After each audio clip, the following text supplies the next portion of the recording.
اللہ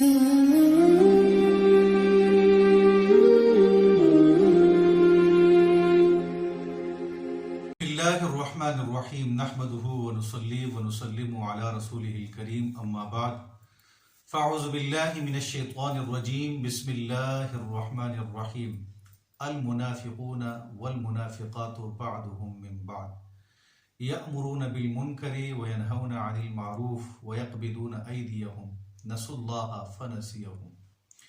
صدق اللہ مولانا العظیم۔ محترم ناظرین، آپ دیکھ رہے ہیں نور اسلام چینل۔ آج کا میرا موضوع ہے منافقین کی نشانیاں۔ نفاق، جیسے کہ آپ جانتے ہیں کہ ہر جماعت کے لیے اور ہر گروہ کے لیے سب سے زیادہ تباہ کن اور مہلک جو چیز ثابت ہوتی ہے وہ نفاق ہے۔ حضور نبی اکرم صلی اللہ علیہ وسلم کے دور میں بھی منافقین تھے اور آج بھی ہیں۔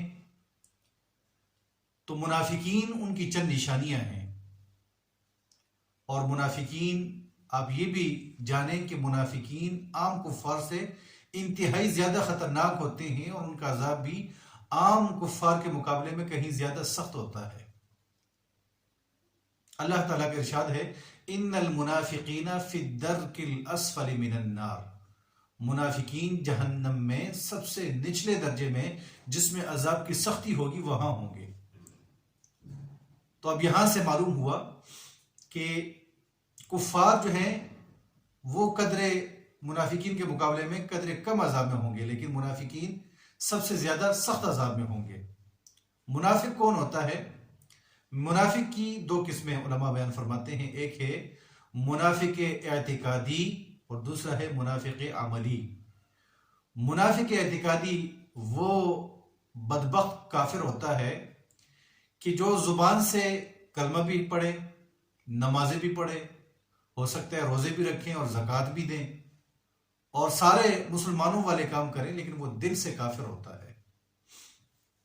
وہ اپنے جو ہے کفر کو چھپاتا ہے، کفر اس کے دل میں ہوتا ہے، اور یہ سارے کام مسلمانوں سے بچنے کے لیے کہ کہیں ہمارے خلاف جہاد نہ ہو جائے، ہمیں مار نہ دیا جائے، بعض حقوق کو حاصل کرنے کے لیے وہ زبان سے ایمان کا اقرار کرتا ہے، لیکن دل سے ایمان نہیں لاتا، دل میں کفر ہوتا ہے۔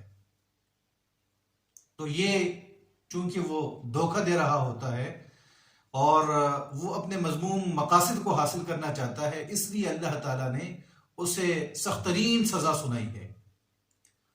یہ تو اعتقادی منافق اعتقادی کی بات ہوئی کہ جو آج ہم کسی پر نہ فتویٰ لگا سکتے ہیں، نہ کسی کے لیے حتمی طور پہ کہہ سکتے ہیں کہ یہ منافق اعتقادی ہے۔ یہ تو وحی کے ذریعے ہو سکتا تھا حضور کے زمانے میں کہ اللہ تعالیٰ حضور کو اس بات سے مطلع فرما دیں اور حضور پھر خبر دے دیں، لیکن آج ہم کسی کے متعلق یہ نہیں کہہ سکتے کہ یہ حقیقی منافق اعتقادی ہے، اس کے دل میں کفر ہے۔ آج کا حکم یہ ہے جو شخص زبان سے کلمہ پڑھے اور اللہ پر، رسولوں پر، کتابوں پر، فرشتوں پر، یوم آخرت پر ایمان رکھ کے بس اسے مسلم سمجھا جائے گا۔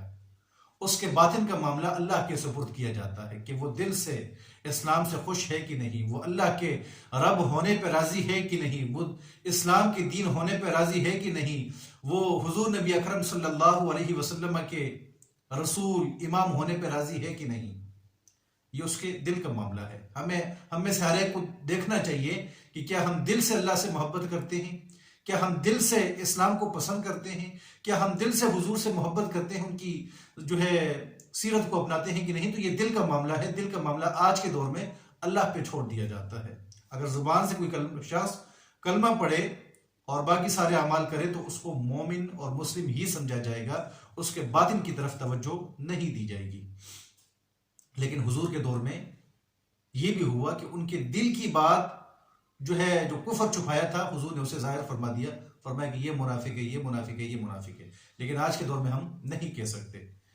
اس لیے حضور نبی اکرم صلی اللہ علیہ وسلم نے ہمیں ایک پہچان کروائی۔ اب بخاری شریف میں دونوں قسم کی احادیث ہیں، ایک میں 4 نشانیاں ہیں، دوسری میں 3 نشانیاں ہیں۔ تو جس میں 4 نشانیاں ہیں اس میں وہ 3 والی ساری باتیں ہیں، لیکن ایک زائد ہے۔ حضور نے ارشاد فرمایا جس میں یہ 4 نشانیاں دیکھو تو سمجھو کہ وہ منافق ہے۔ حضور نے فرمایا اربع من کن فیہ کان منافقا خالصا، جس میں بیک وقت 4 نشانیاں پائی جائیں تو سمجھو کہ وہ خالص منافق ہے۔ اب وہ 4 خصلتیں کیا ہیں؟ آج ہم سارے اس خصلتوں میں مبتلا ہیں، بیمار ہیں بیماریوں کے۔ اللہ تعالی ہمیں شفا عطا فرمائے۔ یہ جو بیماریاں ہیں، منافقین کی علامات ہیں، وہ ہمارے اندر موجود ہیں، اللہ تعالی ہماری اصلاح فرمائے۔ حضور نے فرمایا کہ جس میں 4 بیک وقت ہوں تو وہ خالص منافق، اور جس میں ایک ہو تو اس میں منافقین کی ایک خصلت ہے، وہ جب تک اسے چھوڑ نہ دے تو منافقین کی وہ نشانی اس میں موجود رہے گی۔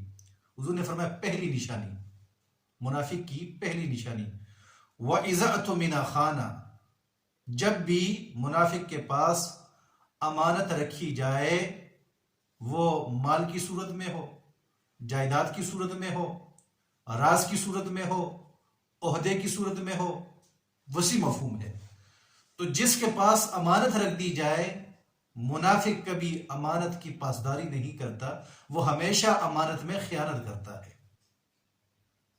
تو امانت کے اندر خیانت کرنا یہ منافقین کی پہلی نشانی ہے۔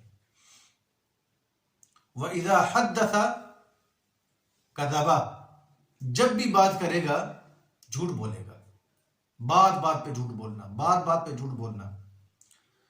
اور حضور صلی اللہ علیہ وسلم نے ارشاد فرمایا کہ جھوٹ سے بچو۔ جھوٹ یہ ایک ایسی برائی ہے جو بندے کو جہنم کی طرف لے جاتی ہے، حضور کی حدیث کے مفہوم ہے۔ اور سچ یہ ایک ایسی صفت ہے کہ بندے کو جنت میں پہنچا دیتی ہے، تو جھوٹ سے بچو۔ اور ایک حدیث کا اور مفہوم ہے، حضور نے فرمایا جب جھوٹا جھوٹ بولتا ہے تو اس وقت وہ مومن نہیں رہتا۔ تو یہ منافقین کی دوسری نشانی ہے کہ جب بھی بات کریں گے جھوٹ بولیں گے۔ تو اب جھوٹ منع ہوا، یہ مومن کی، مسلم کی نشانی نہیں ہے، یہ منافقین کی نشانی ہے کہ وہ جب بھی بات کریں گے جھوٹ بولیں گے۔ اسی طرح حضور نے فرمایا وَإِذَا عَاهَدَ غَدَرَ، جب بھی وہ معاہدہ کرے گا، کوئی وعدہ کرے گا، تو منافق کبھی بھی وعدے کو پورا نہیں کرے گا، وعدہ خلافی کرے گا۔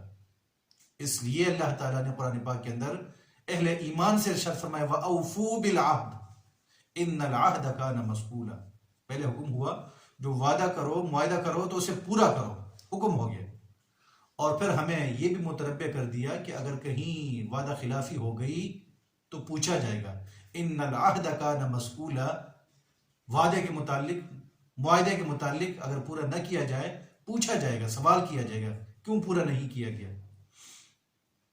وَإِذَا خَاصَمَ فَجَرَ، منافق کی چوتھی نشانی یہ ہے کہ جب بھی وہ کسی سے جھگڑا کرے تو وہ گالیاں دے گا۔ تو گالیاں دینا یہ بھی فاسقین کی نشانیاں ہیں۔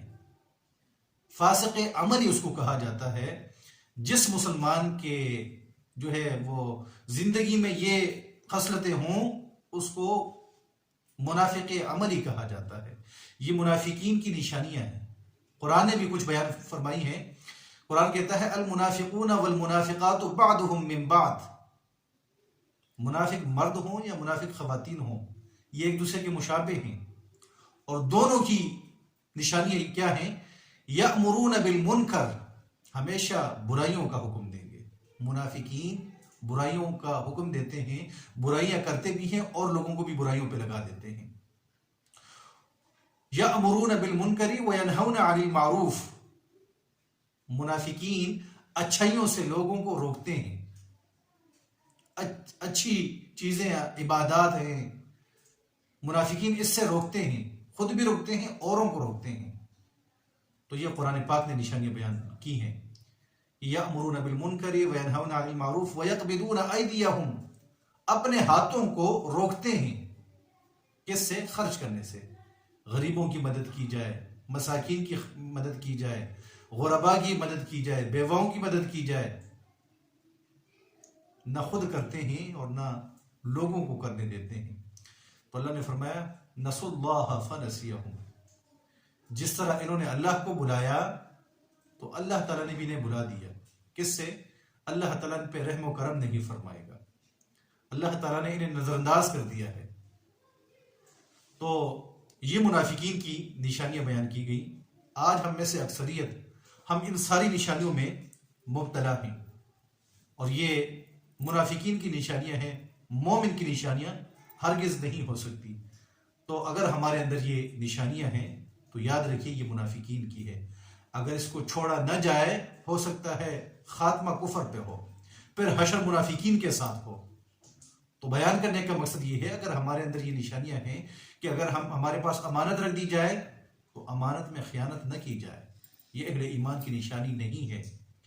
جب بھی بات کریں تو سچ بولیں، جھوٹ نہ بولیں، نہ کسی کو ہنسانے کے لیے، نہ کسی کو دھوکہ دینے کے لیے. جھوٹ بولنا جائز نہیں ہے سوائے چند جہاں پہ شریعت نے اجازت دی ہے. اگر کوئی شخص جو ہے میاں بیوی کے درمیان راضی نامہ کرنا چاہتا ہو یا کسی قوم کے درمیان صلح کرنا چاہتا ہو تو وہ صورتیں الگ ہیں، لیکن اس کے علاوہ جھوٹ بولنے کی اجازت نہیں. یہ مومن کی نشانی نہیں ہے، یہ منافق کی نشانیاں ہیں. وعدہ پہلے تو کرو ہی نہیں، اگر وعدہ کر لیا تو مکمل کرو، بات کی پاسداری کرو، معاہدے کی پاسداری کرو. اور ہم بات بات پہ جھوٹ بول دیتے ہیں. کبھی ماں ہمیں بات بات پہ ہم گالیاں دیتے ہیں، کبھی ماں کی گالیاں دے دی، کبھی بہن کی گالیاں دے دی، کبھی اور خواتین کی گالیاں دے دی. تو یہ گالیاں دینا یہ مومن کی نشانی نہیں ہے، یہ منافق کی نشانیاں ہیں. اللہ تعالیٰ سے دعا ہے کہ اللہ تعالیٰ ہمیں صحیح خالص مسلمان بنائے، اور جو ہمارے اندر منافقین والی علامات ہیں اللہ تعالیٰ ہمیں چھوڑنے کی توفیق عطا فرمائے. وآخر دعوانا الحمدللہ رب العالمین. اگر ویڈیو پسند آئے تو ضرور شیئر کریں اور اس چینل کو سبسکرائب کریں.